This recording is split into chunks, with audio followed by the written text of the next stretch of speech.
या मालिकेच्या येणाऱ्या धमाकेदार भागात प्रेक्षकांनो अखेर खूप मोठा खुलासा होणार आहे.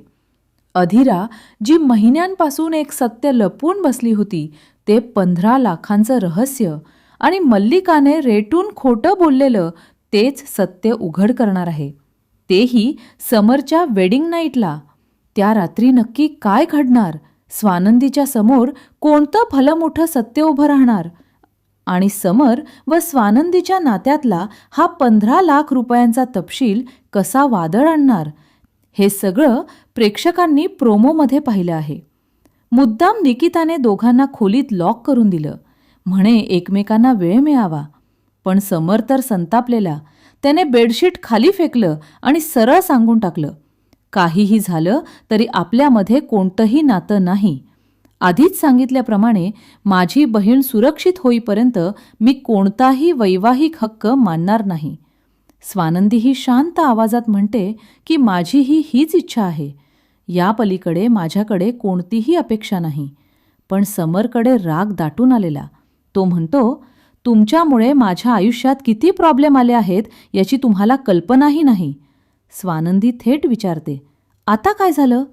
त्यावर समर सांगतो की माझी बहीण तुमच्या घरी गेल्यापासून मी शांत राहतोय, पण मनात खूप काही अडकलेलं आहे. स्वानंदी विषय सरळ पकडते. तो पासवर्ड बदलला, तिजोरी उघडली, तुम्हाला माझ्यावर संशय आला का? समर मान हलवतो. हो, डाऊट केला होता, पण कारण तुम्हीच दिलत. तुम्हीच प्रत्येक गोष्टीत अशा विचित्र परिस्थिती निर्माण करता की मला संशय यावा. आणि मग तो मोठा स्फोट करतो. तुमच्या आईने 15 लाख मागितले होते. स्वानंदी हादरते. 15 लाख? माझ्या आईने?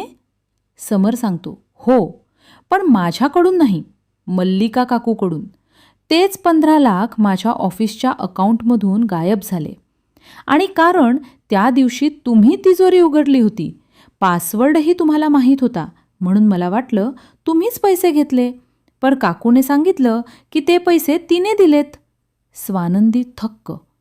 समर पुढे सांगतो की ऑफिसमध्येही तेच कन्फ्युजन झालं. अंशुमनने जमा केलेले पैसे कंपनीचे असल्याचं आनंदला कळलं. संशयात सगळं अडकले. म्हणूनच मी अर्पिताताईने पैसे घेतले का विचारलं होतं. तेव्हा समजलं, हो, तिने घेतले, पण तुमच्या आईला देण्यासाठी. स्वानंदी संतापते. कसं शक्य आहे? माझ्या आईला देण्यासाठी पैसे घेतले आणि तेच पैसे तिकडे ऑफिसमध्ये जमा? समर म्हणतो, ते दुसरे पैसे होते. ते मोठं प्रकरण आहे. स्वानंदीला काहीतरी गडबड जाणवते.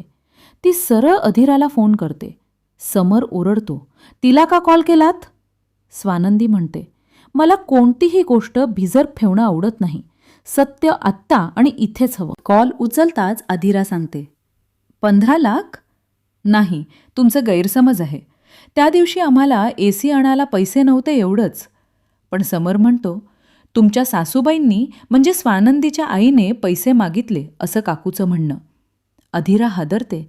ती म्हणते, मला खात्रीच बसत नाही की आई असे काही करेल. पण मी घरात विचारते. घरात मोठं तांडव सुरू होतं. अधीरा विषय काढते. नंदुताईंनी म्हणलं की तुम्ही पैसे मागितले. मंदाकिनी उडते, मी? कधी? बाबासुद्धा संतापतात. किती पैसे?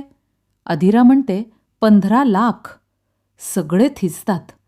मंदाकिनी लगेच मल्लिकेला खोटारडी ठरवते आणि म्हणते की बांगड्या गहाण टाकायला मला सांगितलं होतं तेही तुमच्या आईनेच.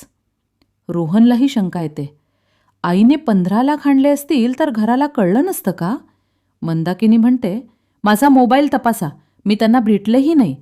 पण बांगड्या गहाण टाकायला गेले तेव्हा कॉल केला होता. म्हणजे हे सगळं दुसरीकडूनच घडलं. अधीराला आता खात्री पटते, माझी आई करू शकते हे. ती पिंट्या दादाला फोन करून सांगते, मम्माने खूप मोठं खोटं बोललंय. हे ऐकून समर, स्वानंदी सगळे स्तब्ध. मग अजून एक धक्का. घरात कुठेही 15 लाख सापडत नाहीत. समरला शंका येते, काकू काहीतरी लपवत आहेत. स्वानंदी म्हणते, हो, माझी आई चुकली असेल, पण काकूंचंही वागणं बरोबर नाही. थेट पैसे देऊन त्यांनी प्रकरण वाढवलं. काहीतरी खूप खोल गडबड आहे. आणि मी हा आरोप खोटा सिद्ध करणारच. वेडिंग नाईटला दोघेही एकमताने ठरवतात, हे सत्य शोधायचंच. आणि आता स्वानंदी हळूहळू सत्यापर्यंत पोचते.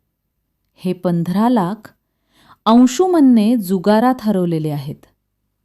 पुढच्या भागात ती हे सत्य सर्वांसमोर कसं आणते हे पाहणंच फार रंजक ठरणार आहे. अशाच प्रकारे येणाऱ्या पुढच्या भागांसाठी आपल्या YouTube चॅनलला सबस्क्राईब करा. धन्यवाद.